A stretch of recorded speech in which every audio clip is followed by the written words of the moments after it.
આશા, તું આકાશની વાટ નહીં જોતી, એ ઘરે નહીં આવે. હે? કેમ મમ્મી? કેમ નહીં આવે એટલે? આકાશ કઈ બહાર ગયા છે? ના, આકાશ કઈ બહાર નથી ગયો. એને દારૂ પીવાની આદત છે, એટલે દારૂ પીને આખી રાત બહાર જ પડ્યો રહેશે, ઘરે નહીં આવે. શું મમ્મી, આકાશને દારૂ પીવાની આદત છે? તો આમ સગાઈ પહેલા મને કેમ આ વાત ના કરી અને આટલી મોટી વાત મારાથી છુપાવી? મેં વાત નથી છુપાવી, તારા બાપાને મેં ચોખવટથી વાત કરી.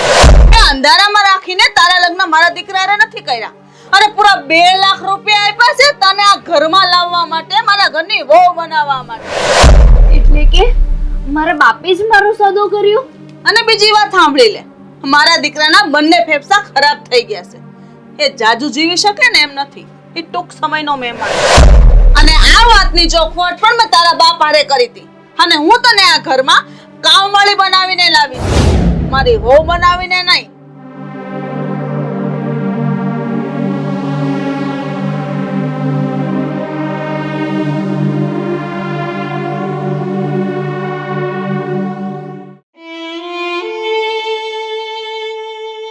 હે ભગવાન, મેં એવા તો શું પાપ કર્યા હતા કે જેની સજા મને આ આપી? મારા લગ્ન તો હેમખેમ કરાવી આપ્યા, પણ આ પતિ મને દારૂડિયો આપ્યો, પણ પતિ એવો આપ્યો કે જેનું આયુષ્ય પણ ઓછું છે. હે ભગવાન, એના કરતા તો મને મોત આપી દીધું હોત તો સારું હતું.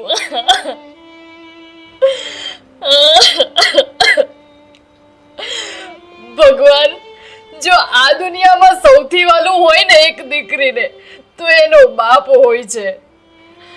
મને પણ મારા પપ્પા ખૂબ જ વાલા હતા, પણ એમને જ મને વેચી નાખી અને મારો 2 લાખ રૂપિયામાં સોદો કરી નાખ્યો. ભગવાન, આજે તો મને બાપના નામ ઉપર નફરત આવી ગઈ છે. ભગવાન, મને આ જિંદગી ઉપર જ નફરત આવી ગઈ છે. મને મોત આપી દે ભગવાન, મને મોત આપી દે.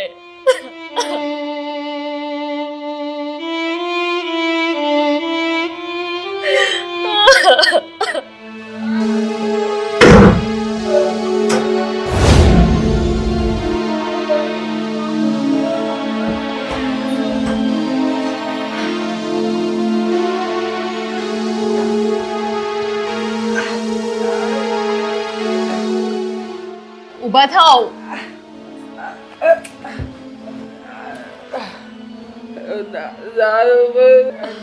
આકાશ, તમે દારૂ પીવો છો એ તો મને નહોતી ખબર, પણ હવે ખબર પડ્યા પછી પણ હું તમને તો ફરિયાદ નહીં જ કરું, કારણ કે આમાં વાંક તમારો નથી, વાંક તમારી મમ્મીનો અને મારા બાપનો છે.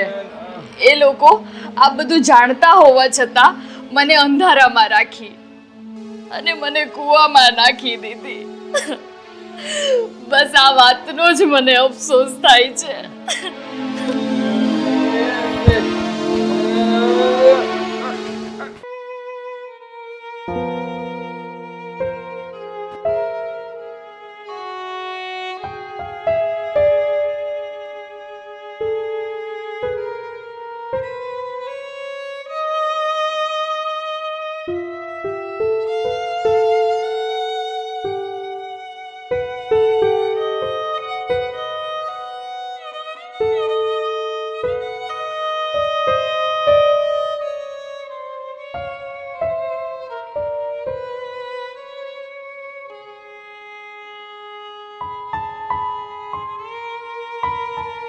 બેટા આશા, કેમ બેટા તો મોં બગાડે છે?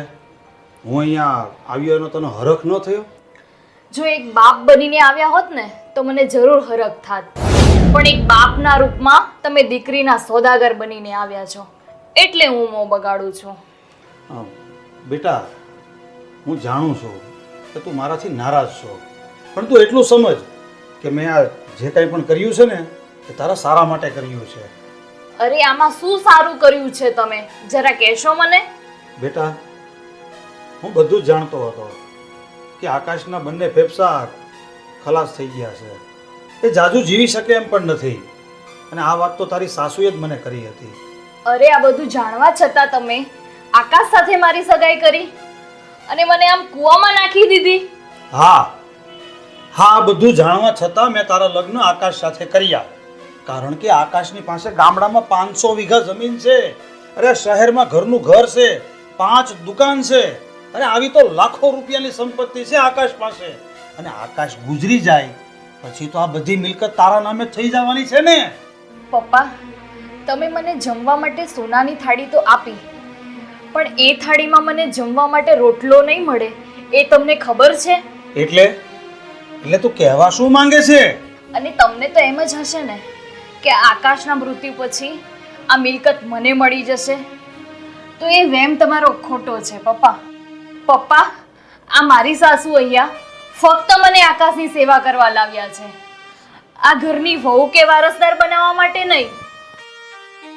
એટલે તું એમ કહેવા માંગે છે કે આકાશના મૃત્યુ પછી તારી સાસુ આ બધી મિલકત તારા નામે નહીં કરે? આ મિલકતની વાત તો એક બાજુ છે પપ્પા, પણ આ મારી સાસુ મને ધરાઈને ધાન ખાવા પણ નહીં આપે. પપ્પા, તમે મને જાતે કરીને કૂવામાં નાખી છે, અને જો તમારે આવું જ કરવું હતું ને તો મને જન્મતાની સાથે જ મારી નાખવી હતી રે. બેટા,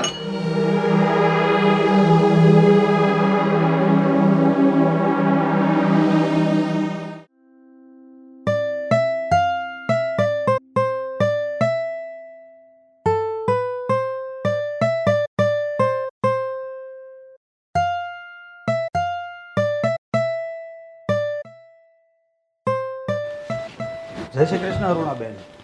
જય શ્રી કૃષ્ણ મનસુખભાઈ, બેસો. અરુણાબેન, આ આશા મને કહેતી હતી કે તમે એને આ ઘરમાં કામવાળીની જેમ રાખો છો, એક વહુ હોવાના કોઈ અધિકાર આપતા જ નથી. તો આ વાત સાચી છે? મનસુખભાઈ, હું તમારી દીકરીને મારા ઘરમાં વહુ બનાવીને નથી લાવી, પણ નોકરાણી બનાવીને જ લાવી. એટલે અરુણાબેન, તમે કહેવા શું માંગો છો? મનસુખભાઈ, મારા દીકરાનું આયુષ્ય બહુ ટૂંકું છે, કદાચ 4-5 મહિનામાં મરી પણ જશે. અને મરે ને એ પહેલા મારે એના લગ્ન કરાવવા હતા, કારણ કે એને મરતા પહેલા અફસોસ ન થાય કે એના લગ્ન નથી થયા. અને આમ કાંઈ હું 4-5 મહિનામાં તમારી દીકરીને મારા ઘરની વહુ બનાવીને આ મારી આખી મિલકત એના નામે કરી દઉં એમ સમજ્યા તમે? અરુણાબેન, તમે મારી સાથે ફ્રોડ કરી રહ્યા છો. આપણે છોકરાઓની સગાઈ કરી ત્યારે વાત થઈ હતી કે આકાશના મૃત્યુ પછી તમારી બધી જ મિલકતની વારસદાર મારી દીકરી બનશે. હા મનસુખભાઈ, આપણા બંને વચ્ચે વાત થઈ હતી, કોઈ એવું લખાણ નહોતું થયું. અને બીજી વાત કે તમારી દીકરીને હું મારા ઘરમાં વહુ બનાવીને ત્યાં સુધી જ રાખી જ્યાં સુધી મારો દીકરો જીવતો હશે. મારા દીકરાનું જ્યારે મૃત્યુ થશે ને પછી તમારી દીકરીને હું મારા ઘરમાંથી ને ધક્કા મારીને ઘરની બહાર કાઢી મૂકીશ અને તમારી ઘરે મોકલી દઈશ.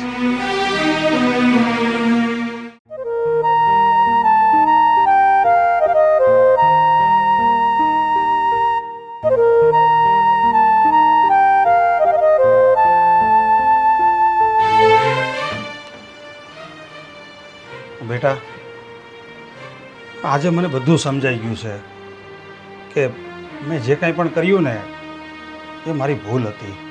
બેટા, આ સુખની લાલચમાં અજાણતા હું તને દુઃખ આપી બેઠો છું, પણ હવે તારે 1 મિનિટ પણ અહીંયા નથી રહેવાનું. તું અત્યારે જ તારો બેગ લઈ લે અને આપણે આપણી ઘરે જવાનું છે. તું ચાલ. નહીં પપ્પા, હવે હું તમારી સાથે નહીં આવું. હું આકાશના મૃત્યુ પછી જ આવીશ, કારણ કે હું અત્યારે તમારી સાથે આવીશ તો મારી સાસુએ 2 લાખ રૂપિયા આપેલા છે ને એની ઉઘરાણી કરશે, અને મને ખબર છે કે એ રૂપિયા તમે દેવું ભરવામાં વાપરી નાખ્યા છે. બેટા, આ મારા હાથથી તારું એટલું બધું અહિત થઈ ગયું છતાં તું મારું સારું વિચારે છે. વાહ બેટા વાહ, ખરેખર તું મારી દીકરી નહીં પણ તું મારા ઘરની જગદંબા છો.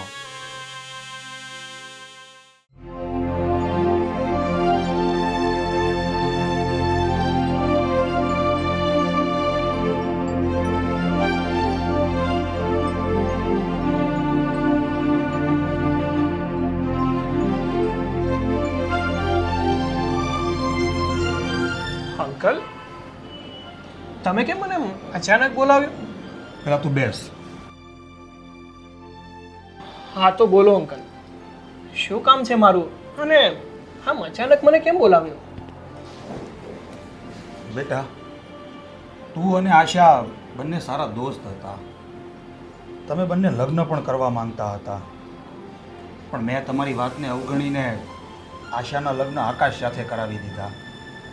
બેટા, આકાશ ખૂબ દારૂ પીવે છે, એના બંને ફેફસા પણ ખલાસ થઈ ગયા છે, હવે જાજુ જીવી શકે એમ પણ નથી. અને આ બધું જાણવા છતાં મેં આશાના લગ્ન આકાશ સાથે કરાવી દીધા. અરે અંકલ, તમે આ શું બોલો છો?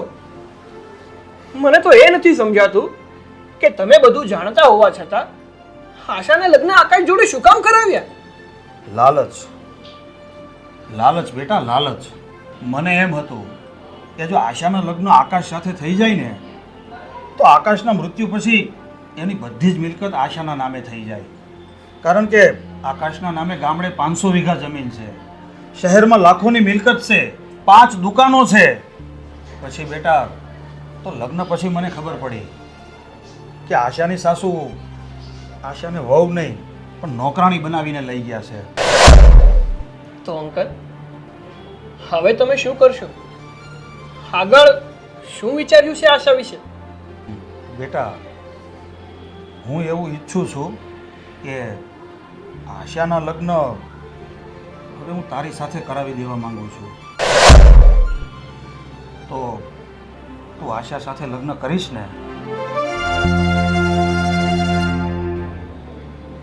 હા અંકલ, હું આશા જોડે લગ્ન કરીશ.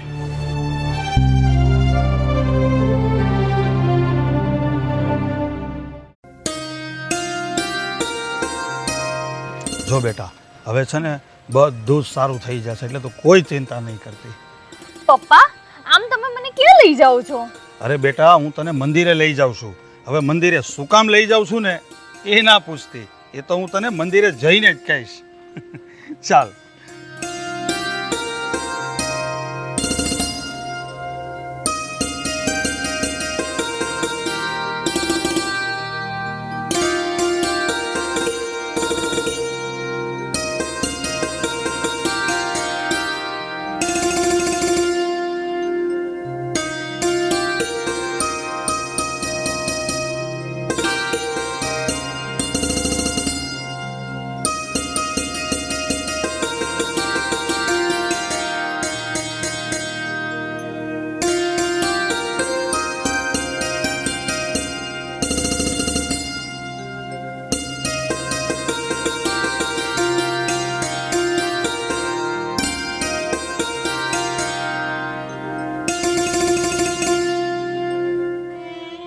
બેટા, આજથી 6 મહિના પહેલાં મેં જે ભૂલ કરી હતી ને એ ભૂલનો હું આજે સુધારો કરવા માંગુ છું.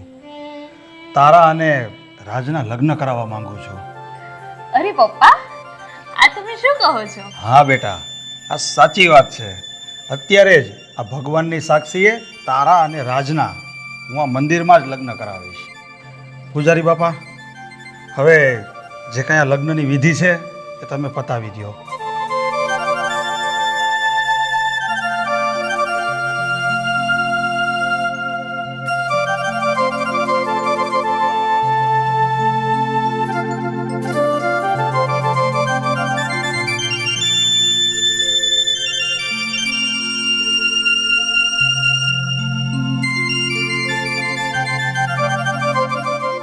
હાર પહેરાવો.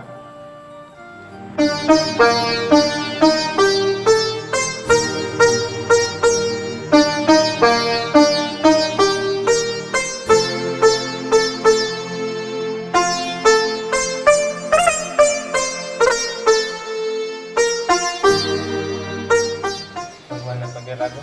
ભગવાનની સાક્ષીએ તમે લગ્ન કર્યા છે અને હવે તમારા પપ્પાને પગે લાગી છે બંને.